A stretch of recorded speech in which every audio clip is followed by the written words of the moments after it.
uh, realizing that nobody played Mozart for Mozart was like the first step of me realizing like um, how much of what they say about parenting is a scam or isn't accurate, and then how much like lying there was around what's best for your babies. My favorite was the lady that's got the foolproof method for putting your kids to sleep, and it's like and she gets you all excited about it, but then you have to pay for it. It's not cheap. It's like, oh, okay, but if it doesn't work, they always have like this works for almost every baby, then you automatically just in that side that it doesn't work for, and it's a scam. Like it's not really a foolproof method for putting your baby to sleep. It doesn't exist. Some babies just don't sleep. You know.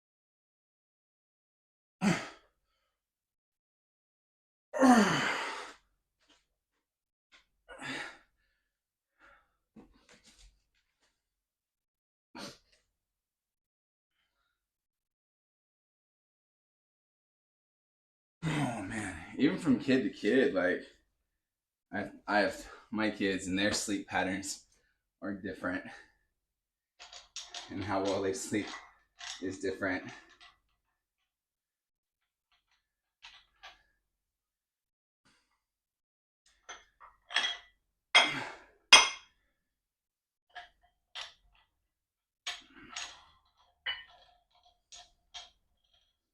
I always have to question anything that's a foolproof method.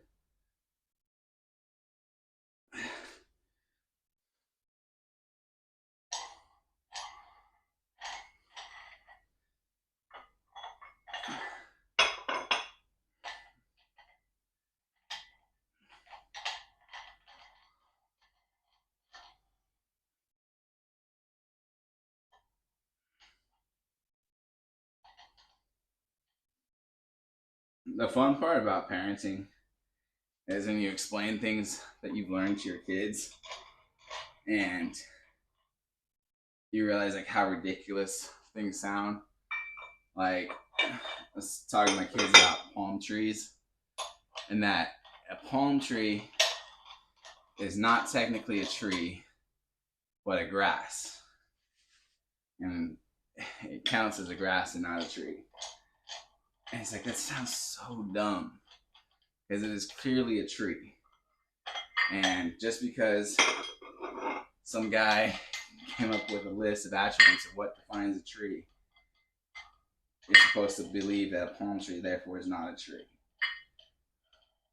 And it's like the tomato, like you talk about tomatoes, you're like, oh, tomato is actually a fruit.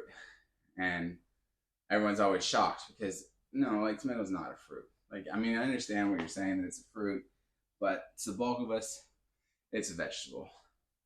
No matter how much you call it a fruit, it's a vegetable.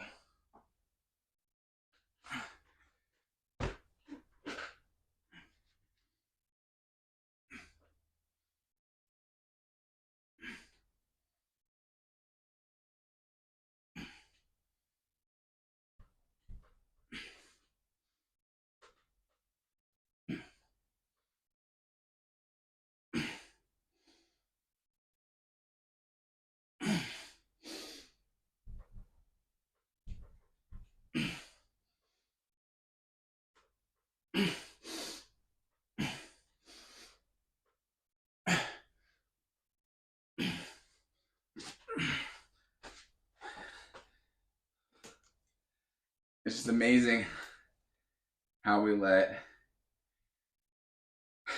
experts, quote unquote experts, dictate reality for us.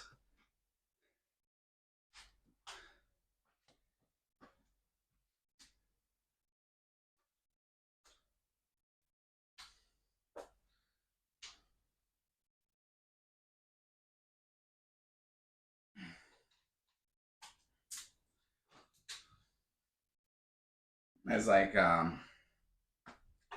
in school, we talk about, when I was taking stellar astronomy, there's the classifications for galaxies. I can't remember them all. I know there's like the spiral galaxy, there's like the cloud galaxy. I think there's like two more. But then there's the irregular galaxies. And from my understanding, there are way more irregular galaxies. But then it cracks me up that we assume they're all irregular and that they don't have a basic form that we could classify too. We just can't see it from our angle. And that's like reminds me like when you're playing pool and you'll be like, oh, I don't have a shot. And you'll be like frustrated because you're looking down the board and you're like, yeah, there's no shot. And then some guy on the other side of the pool table will be like, oh no, there's absolutely a shot. There's an easy shot. Like, what are you talking about? Come over here. And you move to their side of the pool table, and lo and behold, what you thought was an impossible game is now like quite doable. And there's a lot of opportunity.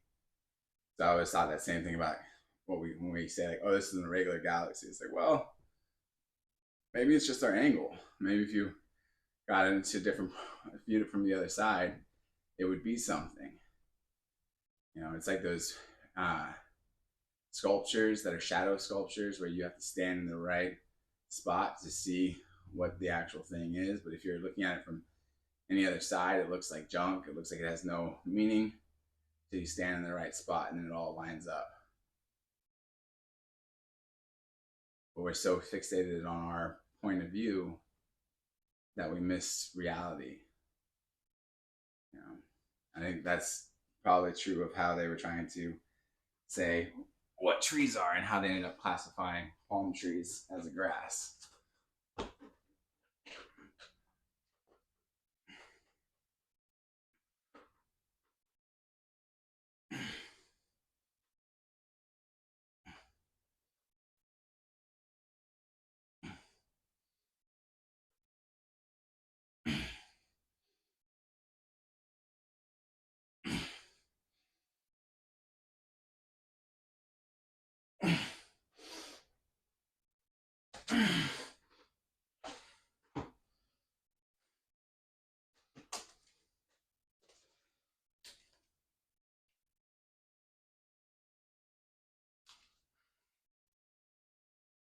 So I think it's important. I think it's more readily apparent to not let experts, quote unquote experts, dictate how you see reality. All right. With that being, I gotta go. White Ties, thanks for dropping in, man. Hope you have a good day at work. Hope all is well for you. And yeah, don't move to California. No, it's still beautiful though. Still a beautiful place. Take care. God bless you.